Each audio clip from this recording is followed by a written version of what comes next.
In episode 9, Juliet doesn't fall all the way down to the down deep. She actually just falls one story down. But it still hurts. Luckily, though, she is able to escape.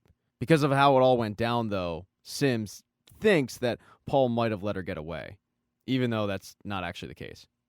Because she was able to escape, Bernard is freaking out a little bit. He wants to find her immediately.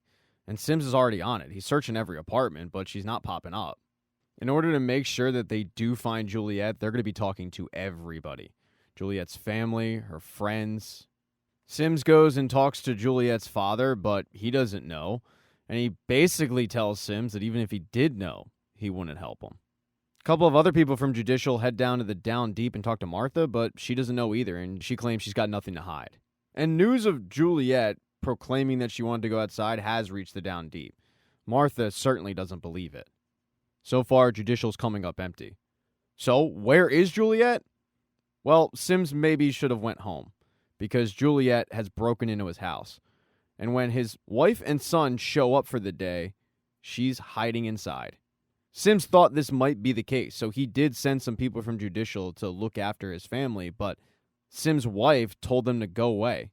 She immediately, though, regretted that decision when she walked in and noticed that somebody had been inside.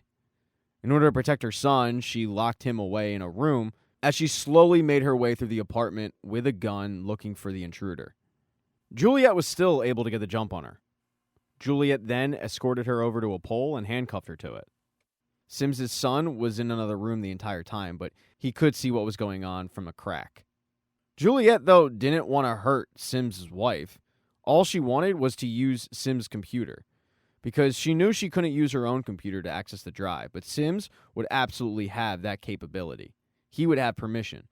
So she hooks up the drive and she waits for it to load up.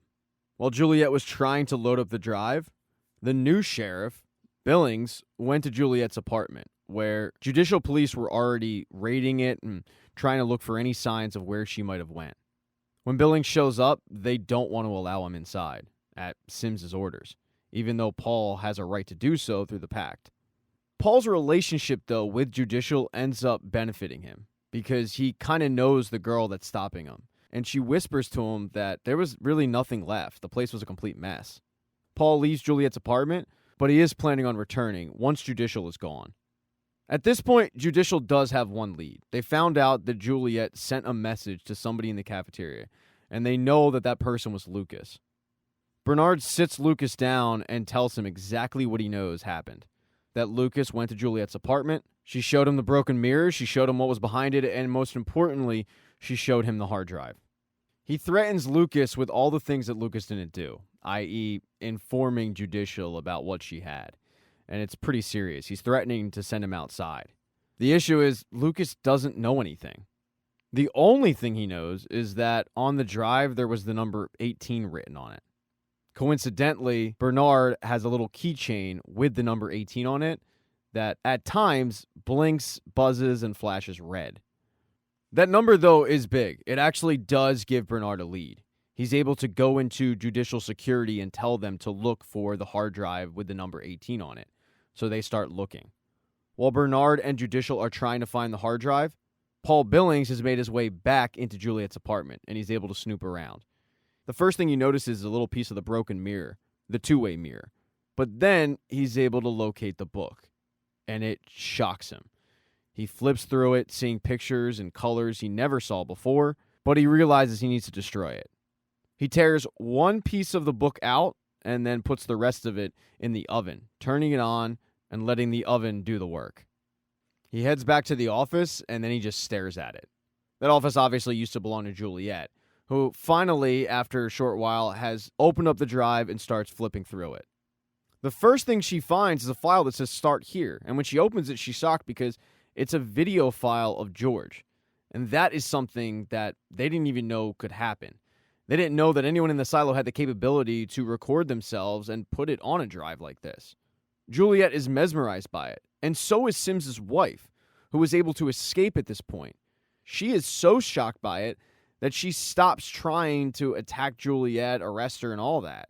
Because they both are kind of just listening to George say that what is on that drive is, quote, the truth. At this point, Sim's wife has a hammer, and she also has the gun. She could attack Juliet, but Instead of doing any of that, Sim's wife tips off Juliet, saying the second you connected that drive, they know where you are. So you can either run with it or you can continue to watch this and they're going to catch you. And Sim's wife is correct. As soon as Juliet plugged in the drive, Judicial was able to locate Drive 18. And when they said the floor, Sims knew right away where Juliet was. So he headed straight for his apartment. When he arrived, though, with a bunch of security, Juliet was nowhere to be found. When Sims gets his wife alone, she does admit to him that she let Juliet go. She was a former raider. She knows that former raiders don't always abide by the rules.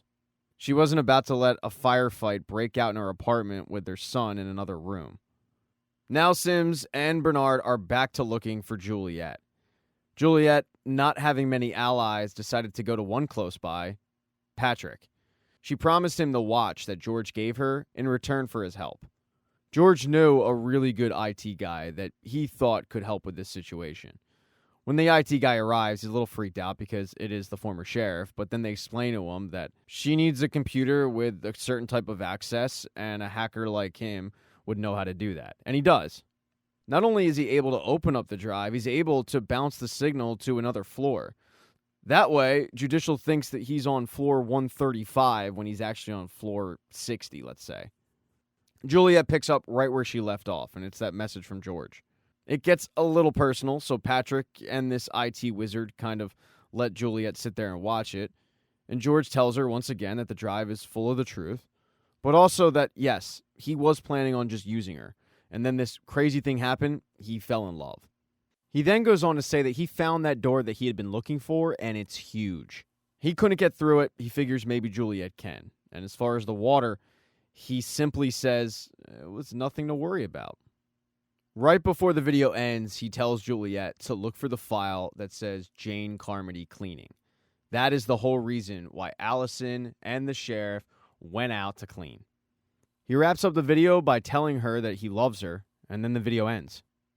She starts to wipe away tears, but then she remembers what George said about that Jane Carmody file. She opens it up, and she is shocked at what she sees.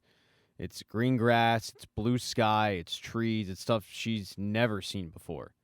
She calls over Patrick and this IT hacker, and they also are shocked because the three of them know that this development is huge. Thank you so much for checking out this recap. Please consider subscribing to the channel and subscribing to my Patreon.